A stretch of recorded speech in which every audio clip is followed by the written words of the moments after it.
Hola, buenas noches. Mi nombre es Tanja Moreno y les voy a hablar acerca de mi proyecto integrador de la materia Introducción al Derecho. Iremos viendo varios conceptos del derecho, entre ellos el Estado.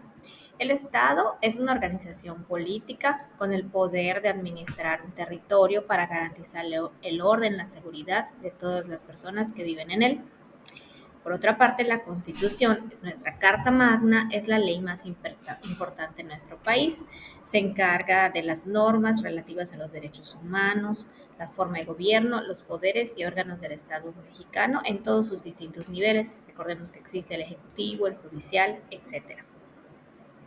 También ahí están contenidas las garantías individuales en el artículo 1 de nuestra Constitución, que habla acerca de nuestros derechos humanos también, nuestras libertades, el derecho a nuestra seguridad, igualdad, etcétera.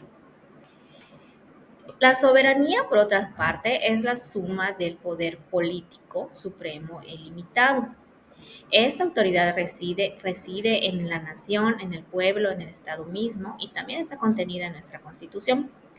Ahora veamos varios conceptos del derecho que muchas personas conocíamos, pero no habíamos profundizado. Por ejemplo, el testamento es el resultado de la libre voluntad de una persona llamada testador para poder disponer, transmitir sus bienes como mejor le parezca, ¿sí?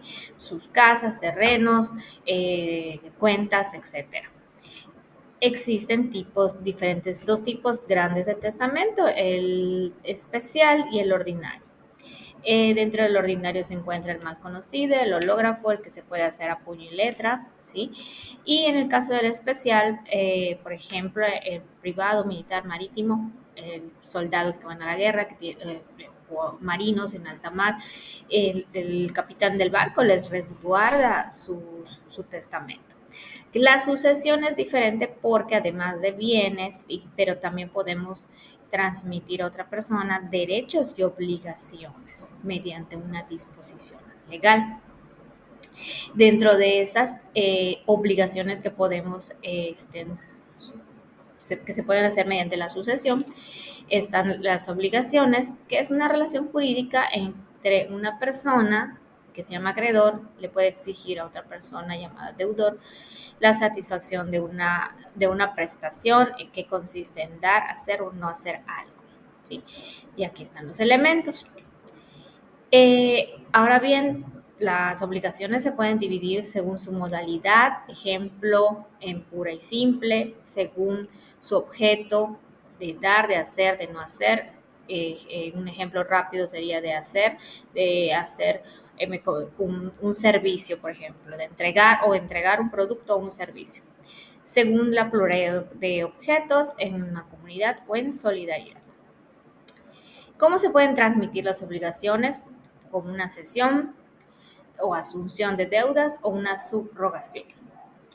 Las fuentes de las obligaciones puede ser por medio de la ley, por medio de actos lícitos o ilícitos. Dentro de los ilícitos entraría el contrato, que es otro tema que vamos a ver, que es un pacto entre dos o más personas que consienten para asumir un compromiso o modificar uno ya existente. Y el contrato es también la principal fuente de donde nacen las obligaciones. Existen también elementos del contrato, que es por medio de un consentimiento, tiene que haber un objeto, elementos de validez.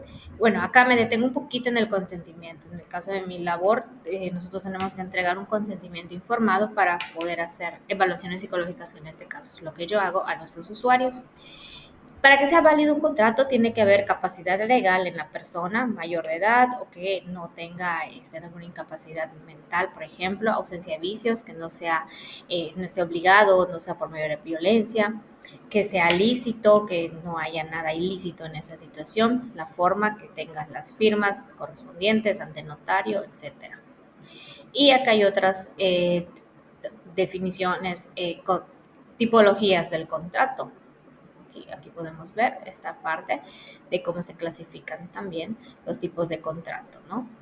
Y bueno, por último, las preguntas que nos hacen es: ¿qué situaciones se evitan con la firma de un contrato de compraventa de un bien inmueble?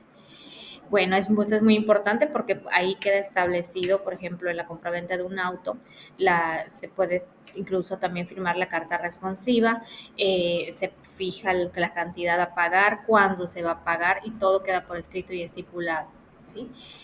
Algunas situaciones reales en las que no se firma un contrato, pero que es importante que se aplique. Eh, bueno, en el préstamo de un dinero a un amigo, es muy raro que le hagamos firmar un pagaré, pero pues eso podría hacer que un contrato pudiera hacerlo mucho más válido para que, en dado caso, que no haya una devolución. Los acuerdos que se hacen en las custodias también es un contrato entre palabra que si no queda por escrito, pues difícilmente se cumple.